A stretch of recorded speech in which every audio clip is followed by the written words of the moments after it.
In today's tutorial, we are going to be covering T-shirt quilts. Now, there's a lot of different videos out there, and I hope this one will be the last one you have to watch. We are going to cover how to cut, how to stabilize, all the different methods on how you make your T-shirt quilt. That way you end up with amazing results, just like the quilt behind me. Let's get started.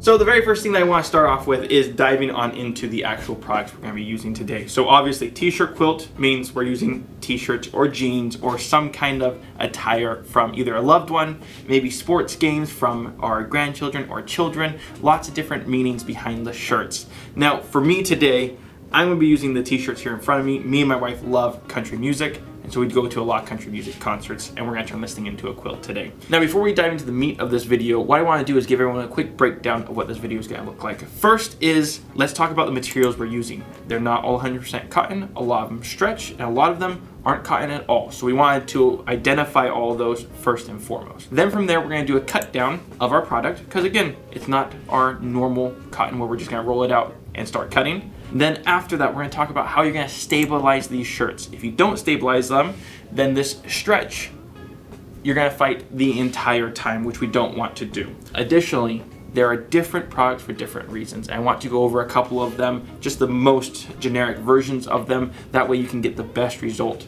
for your quilts.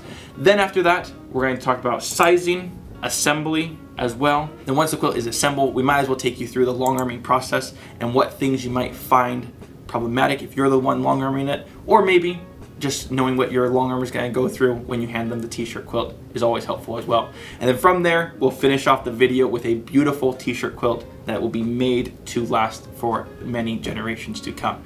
That's the biggest thing too why I'm making this video, is that a lot of times when I've seen videos on T-shirt quilts, they say this is the cheapest way to do this. This is the most affordable way to do this. This is the fastest way to do this. Now, I'm not sure about everyone else. If I'm making a T-shirt quilt, it's going to be from a loved one, it's going to be for a loved one, or it's going to be something sentimental. Cheap, fast, affordable is not the language I want. I want best, quality, and longevity is what I'm looking for. So that's the point of this video. Let's dive on into the actual shirts themselves.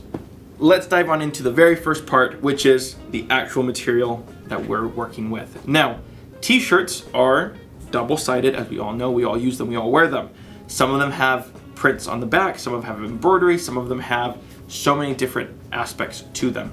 Let's start with just the basics here. This right here is 100% polyester, meaning it's uber stretchy. So we're going to have to identify that this is 100% polyester and figure out the best way to stabilize this. And we're going to have to do a test on some of these products because this is 100% polyester. Now, polyester means plastic. Plastic means has a potential to melt. So what I'm going to do is I'm going to start separating out my shirts to find out what's what. Now, most of them are going to have a little tag on the back. However, there's also some key indicators. For instance, this is sublimated. What that means is that you see how it has a white backer and then the front is dyed. It's called sublimation. You can only sublimate on 100% polyester. Makes that easy to tell. This right here is a cotton poly blend, but this has a vinyl front here. Now, long armers aren't gonna like this, but you can 100% long arm them. This right here, tag says 100% cotton. It's 100% cotton. Now, this one though, we wanna talk about it for 1 second, is that we've got a really nice front chest piece, right? However, we also have a really big back piece. You have to decide, are you gonna use every last piece of everything, or are you gonna pick and choose what you're using? We'll get to that when we're breaking things down. But just good to start identifying them and look at your product really closely. Nice one here. And you'll also realize that I've got men's and women's shirts here because, well, me and my wife both go to the concerts. And so these are all cottons pretty much at this point. So we have all our cottons here and our polys here. Let's get into breaking down a shirt. And just trust me right now, buy a good pair of scissors. If you don't already have one, buy a good pair of scissors. Now on the top of every shirt, you're going to have that top seam here, okay? What I'm going to do is I'm going to cut on the side of the chest area. I'm going to cut all the way down to the sleeve. Now most people aren't going to use the sleeves for anything, and so I'm going to just cut just a little bit past the seam of the sleeve. And then I'm going to cut right along down the side of the sleeve, trying to get the biggest piece possible here, all the way down to the armpit. I'm gonna do that on both sides. So I'm gonna go ahead and chop down the side of my shirt. So that is my piece that I pulled out. Okay, so I've essentially just cut out the front of the shirt, and I've left the sleeves on, so these are still sleeves, and I've got the back plate here. Now, if I'm going to use the back plate here, I'm simply going to take and cut off the rest of the sleeve. You might have something on the sleeve that you want. The sleeve on the bottom also has a seam. Now, instead of unpicking that, I'm going to cut directly down that seam. So that way, if you had like the numbers of a uniform or something like that and you want to keep them, this is the way that you get that piece. Now, I don't need these pieces for the quilt that I'm doing, and you get to decide whether or not you're going to keep these pieces or not, or if you want to do something with them. I'm going to stick to the absolute basics here. That way we can get an awesome quilt for you guys made. Now, something that I will also say is that when you have a shirt that has both front and back, I always recommend keeping both front and back, because unless you just methodically thought out your entire quilt, you might need an extra block. Having some tour dates or something like that won't distract from the rest of the quilt.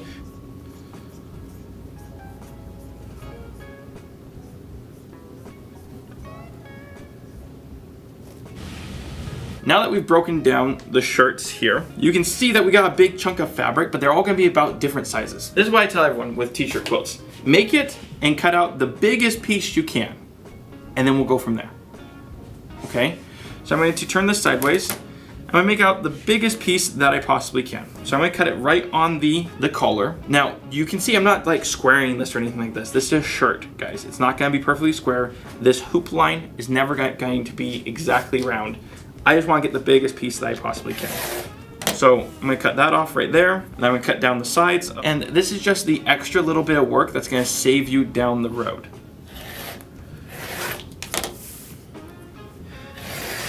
It's time to stabilize this. It's at this moment here, because I'm gonna have to trim this down a little bit and everything like that. And it's the best way to add stabilizer is when it's the biggest chunk. It's the best time to do it. And we're gonna go over different stabilizers here in a second.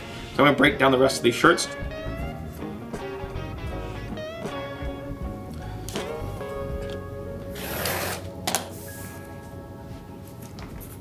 So guys, at this point, we ended up with a bunch of rectangles that are large rectangles. And this is my scrap pile. Keep these until the very, very end, because you might need a little piece of something later on down the line. Keep this pile until the end, and then decide from there, dog beds, whatever it may be, okay? And we're gonna talk about materials now and stabilizers that we might be using or interfacing, okay? Now, here's the big difference. Interfacing is designed to stay in the product for the remainder of its life. Stabilizer, on the other hand, is designed to be taken out at some point. Now, I don't recommend stabilizers for this project because we want it to be interfaced and to last a really long time and all that kind of stuff, as opposed to a stabilizer. It's really temporary, right? Not saying that you can't use other products, because there are some times that you're going to need to use other products, which we're gonna dive on into that right now. What I got here in front of me is I got SF101, which is the standardized T-shirt quilt material, SF101. I got the Pellon T-shirt interfacing, and then I also have 911FF with it, which is the feather light. Now, I'm going to, in my project, because I can work around it, use all three of them so I can show you 1, 2, and 3, the different qualities of them. Now, one extra product we're going to talk about a little bit as well is Tiro Magic. Now, Tiro Magic is a spray starch. There are going to be times that you're going to want to use this. Maybe you're dealing with baby clothing, okay? And they're a little bit more delicate and all that kind of stuff, and you want to keep it feeling like those baby clothing, and you don't want to put stabilizer or interfacing in it. This is going to be your option, which we'll talk about that here in 1 second. So what I'm going to go ahead and do, I want to cover all the way up to the very tippy top down to about right here in stabilizer, because I don't plan on using my bottom piece and there's no need to waste the material. Now, I could technically go ahead and cut everything to size, but as soon as I put an iron on this and I'm going to, move it around and all that kind of stuff, you're going to get some distortion. Also, you might get some stretch. You might have some things happen. I'd rather have the biggest chunk that I can have first and then cut down once more. So I'm going to start ironing onto the back of all these. Now, I've got this material here that is a 100% polyester. What I'm going to do is I'm going to cut off a very small piece of SF101, 1.5 inches, maybe 2 inches. And I'm going to test it on a part that I'm not going to be using to see if I have melting issues, okay? So I'm going to grab my iron, guys. I'm going to just throw it on here. I'm going to start by just pushing it onto the interfacing itself, because I know I'm not going to burn the interfacing, but I might shrink the bottom layer. So I'm going to just first attach that. Now I'm feeling more confident, not seeing any signs of shrinkage or anything like that. So what I'm going to do is I'm going to go ahead and touch it to my shirt. Not having any issues, I'm going to just put it on. And then I'm also going to test bonding. Okay, we don't talk about that. It's interfaced, it's got glue on it, it's got to bond to everything. I'm grabbing onto it, you see. But that stuck pretty good. So I could use SF101 on this. Now I'm going to back in all three of my materials here really quick, show you guys the different balances between them. And then I've got one extra product that we'll be doing as well. Let's start with this one. I want to stabilize this one really good because it is super, super stretchy. And what I tend to do with this is I open this up, I take it, I lay it down to cover all the way around. And again, I'm not using it all the way down to the bottom, so I'm going to just get away with this 20-inch roll here. So this one right here that I'm currently putting on is the 911FF. So it's a little bit thicker than SF101, but still considered a lightweight. So but it's just a little bit thicker. I still have some stretch, just a little. However, it's stabilized. This is easy to work with. I'm not going to have super problems with stretchiness. Okay, so that's the very first one. So I'm going to add some stabilizer to the back of this one next. I'm going to use SF101. Let me show you this one now. SF101, still a little bit of stretch, but man, that is super firm. So I'm gonna put that one aside. Then I'm gonna try our T-shirt material. Technically, it's supposed to stabilize, but keep the stretch. That's what it's technically supposed to be able to do. Now, what's gonna be a little bit tricky about this one is that I've got a vinyl decal on this. I have found that these are prone to burn or discolor. To avoid discoloration and all that kind of stuff, I'm gonna iron from the backside, which is what you should be doing anyways, but I want to show you guys just like the whole process here. As far as fill-wise goes, this one feels thick. Like it's added bulk to this item. This one feels like a T-shirt quilt. It feels like it's really nice and stabilized. It feels really good. This is SF101. And maybe it's just me, T-shirt material. I cannot say just by touching and using it that it's any better than SF101. Maybe longevity's sake, but even that seems like SF101's the winner. Now, there's still one product that I want to talk about, which is Material Magic. Now, this is a super stretchy shirt. This is a pretty stretchy shirt. But what about a shirt that's thick? Okay, I've got one of them in my stack here. This is more like your everyday man's shirt, and it's a little bit thicker. It has a thicker fill to it. It does have a little bit of stretch to it, but I don't want to add more bulk to this. That's where Material Magic comes into play. This right here, you're gonna spray on and soak it, which I'm gonna show you guys right now. You're gonna soak the material, and then it's going to turn into a stabilized piece of material. So I'm gonna take you over to a place where we can spray all this. We actually have a shower here at Soya that we're gonna just hang it up and spray it in the shower. That way I can wash up any extra or excess later on. So let me take you over there. Hang up your shirt. I'm gonna get the Material Magic, and you just soak it, essentially. You spray it on, heavy spray this. So I'm spraying until it's soaked, right? And now we're gonna let that dry. I already have a shirt though that I've done that to, so we're gonna go back to the film studio. So I want you guys to be able to see this on camera here. The top half of this shirt has Material Magic. The bottom half does not. I'm gonna show you the bottom first. So bottom, look, stretchy, right? Now the top, see how it doesn't stretch anymore? So this has been stabilized using a spray-on stabilizer, right? Which is Material Magic. People are gonna say, but why would you do that? Maybe you don't want the heaviness that the interfaces are going to put on. However, there's more prep work when you do a spray-on stabilizer, right? You have to spray it on, let it dry. Once it's dry, then you have to start cutting it up, as opposed to an iron on. You iron the thing on and you're ready to go. However, when you wash this quilt, all this Material Magic is going to be pulled out in the wash, and it will go back to its original form. Different options there for different reasons, okay? This is what I'm gonna go ahead and do now, is I'm gonna go ahead and either spray the shirt, iron the shirts, put some backer on them, but my best rule of thumb, okay, is do the one that's best for you and for your material that you're using.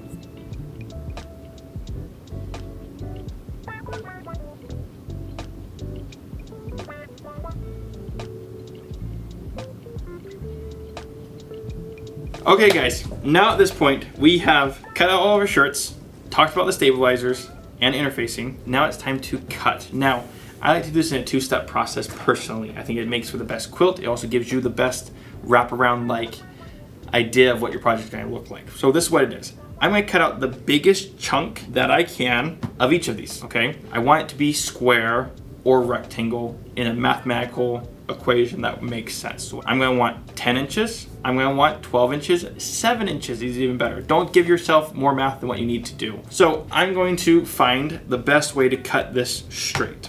This point and this point on the star are at the same level, so I can put that as a reference point. Now, like I said, I want to cut out the biggest piece possible and keep this all straight. Now I've got a little bit extra overhang here on both sides. I have about 2 inches on this side, 2 inches on this side.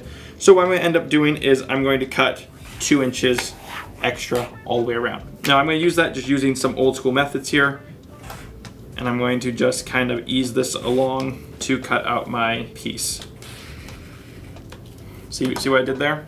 I'm going to lay this here. I'm going to do the same thing going this direction. But if you have a different way to achieve this, to get all your sizes, use the way that whatever works best for you. This is what I've got for today. Okay, so that will make this a 14-inch square. That looks great. That looks great. Now, also, you can do embellishments. I could put a little patch there. Maybe I want to accessorize a little bit. Maybe embroider something on there. Everything's possible. I'm just going to stick to the simplest form for this video, which is what I've got going on here. Now, I'm not going to measure anything. I'm just going to go for the biggest size possible. For instance, here, I could get a little extra ½ inch here, but I'm kind of wonky going down towards the end there. I'm going to do the same thing that I just did. I'm going to get it to the best size that I can.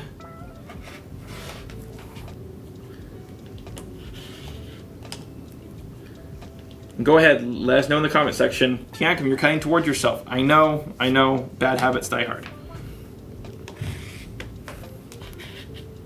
And I probably won't end up using all of that, but I have it just in case. Again, all these are going to be just a little bit different. I'm going to try to find the best points to line things up with. Don't stress about the math yet. We are going to figure it out as we go along based off of our shirts, not based off of what we think it's supposed to be. Keeping it going. My biggest thing is just keeping consistency in what I am doing. And look, I'm not gonna get a 2-inch all the way around. It's not gonna happen. This shirt's too small. It would do a pretty nice 13-inch square. I'm gonna go ahead and cut this. It's close enough that if I needed to trim it down a little bit and put a sashing around it, I could. Get the best size cut that you can, which is gonna be about 14 inches for me today. Then I'm going to line up this side here because I've got one straight edge.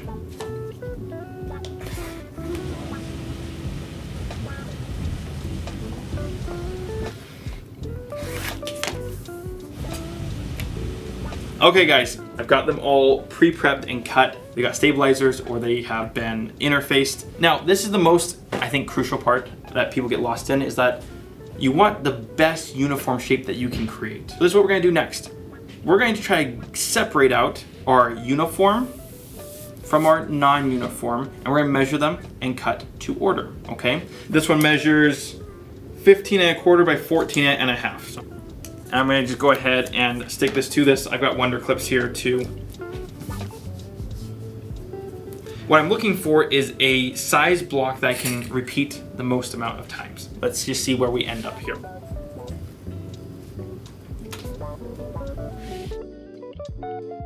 I've gone ahead and kind of arranged these out. And my goal here is to probably do a 4×4 grid pattern, essentially. So all of these ones here are all 14½ inches square. So I know I have 3 here that are 14½ inches square. Next one here is I got 16½ inches square. I've got 1, 2, 4, 5. Now what I could easily do, this front one here, I could trim down a little bit to match my smaller size, and that would give me a set of 4 and a set of 4, making 2 complete rows. That seems like a pretty easy thing to do there. I've got options, moral of the story. Then I've got this stack here, and there's some similarities, but they're not all similar. I want to start off with this back one here. This is 12 by 15½. This one is 12 by 17. So I could cut a ½ inch off the sides here, and then I could slim down about 1 inch on both sides and get these to be the same height. that would definitely work. But as I was looking through here, I noticed that I've got a couple of shirts that I could slim down to be like the rest of them. So I could slim all these ones down. So this would create my third row. So I have 1, 2, 3 rows so far, and my goal is to have 4. They're all gonna be different sizes, so I will get them all to fit just right. It won't be an issue.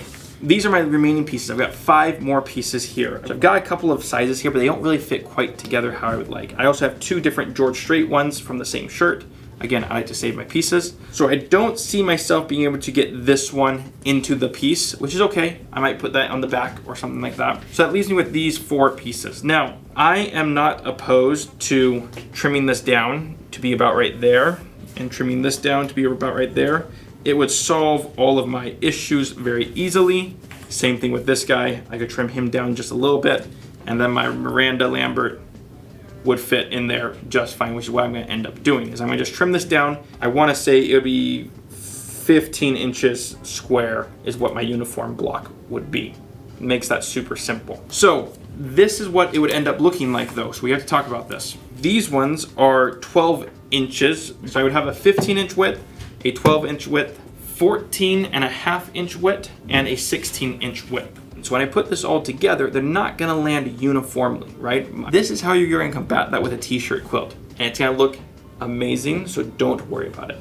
I'm gonna take my smallest pieces, which will be these ones right here, my 14 inches. What you can do and what I'm going to do is I'm gonna find my largest one, which will be my 16.5-inch squares. And all I'm going to do is I'm going to take a background fabric, the fabric that I'm going to stash in anyways, and I'm going to add them on to all 4 sides to make them into my 16.5-inch blocks. So let me repeat that once more. All of these here, I've cut down so they become uniform with each other. It's important, the uniformity. Once these are all uniform, then I'm going to make them uniform to my largest block possible, which is my 16.5-inch square. So what I'm going to do is I'm going to add sashing all the way around to bump them up to be 16.5 inches square, which will then allow me to, with any of my blocks, so I'm going to do it to my 12.5 inches, I'm going to do it to my 14 inches, I'm going to do it to everything, bumping them up to my largest size block. Then I'll be able to interchange them in my quilt, and it's going to look amazing every single time. So since this is a country quilt, what I went ahead and did was I got some Realtree camo fabric. Now, you're not gonna find this in any quilt stores or anything like that. I especially ordered this, but it matches what I'm going for perfectly. So imagine this, it's gonna have a sashing about that big, and then butting up one of these against it. It's gonna look great. It'll give it a puzzly look. It'll give you that almost that collage picture quilt look is what it's gonna give us without doing any of the math. So this is what I'm going to be doing next here. I'm going to turn all my blocks uniform, so I'm going to cut them all to be the same size. All my 16.5s will stay as they are, and then we will start sashing each and every one of them to bump them up to be the right size, and this quilt is going to look amazing at the end. So we are now on the final stretch. Tons of prep work at this point, tons and tons of prep work. However, this is a quilt that we want to have forever. We want to do the prep work, we want to take the time to make the best looking quilt possible. And guys, I have the worst situation here as far as T-shirt quilts. I just want to show everyone how simple it is to just start cutting into it, start doing the work, and let the math work itself out, okay? We don't have to think about that. The only thing you need to be thinking about is your stabilizer, your interfacing, all those kinds of things, which is super important. I'm gonna go ahead and get started on this, and then, yes.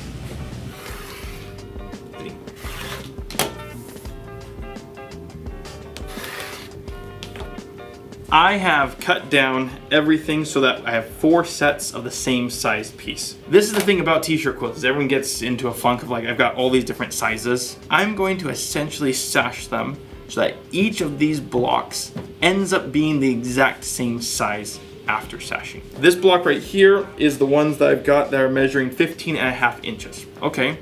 So I'm going to bump these up to probably go from 15.5, let's go up to 17 inches. Then for my next block, 14.5 inches, I'm going to add a 3-inch sashing all the way around, which then will end up as a 17-inch block. This one's 14 3/4. That would be 3 1/4 inch sashing on this one. And then this guy right here is the oddball because I've got 12 inches. I also have 14 and a half, so I need to add 3 inches on one side and like 5.5 inches on the other side. Now we're going to then just assemble our quilt as a puzzle, essentially. We're going to mix in some of these bigger ones with some of the smaller ones, and then it'll stagger them all out. It's gonna look amazing, and we didn't have to do really complex math. We didn't have to figure out what t-shirt sizes we were all working with. We're just going to make them all the same size now. In addition to that, I plan on throwing about a 4-inch, maybe even a 3-inch border all the way around to wrap the whole thing together. So I'm going to probably just end up doing a montage of just us sashing all this stuff.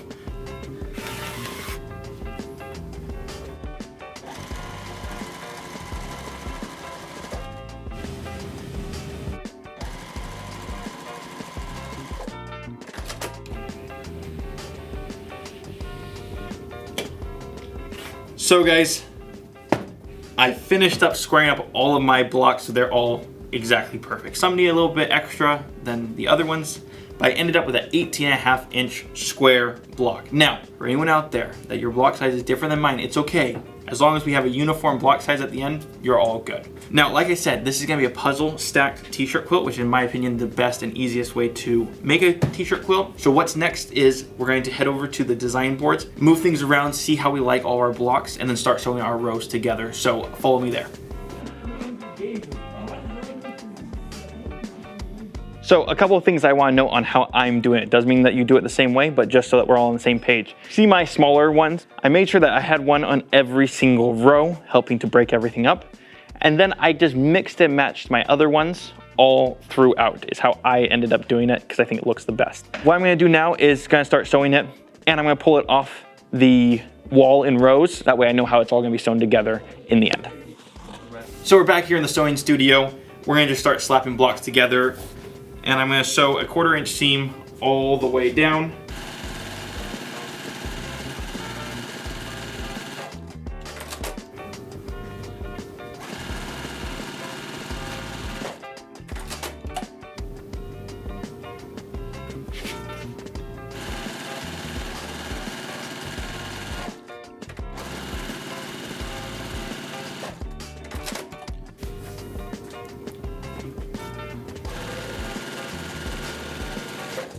Now we made up our last row here, so now it's time to attach our rows together. Just because of the construction of how we're making this, I'm going to go ahead and use Wonder Clips, and I'm going to clip all the way down.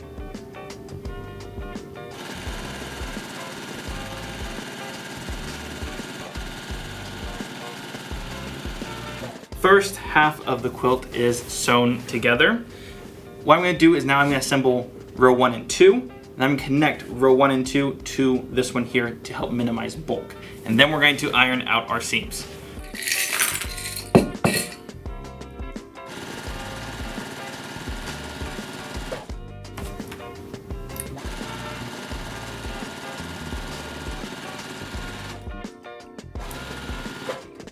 So row 1 and 2, now it's time to connect the two sides together.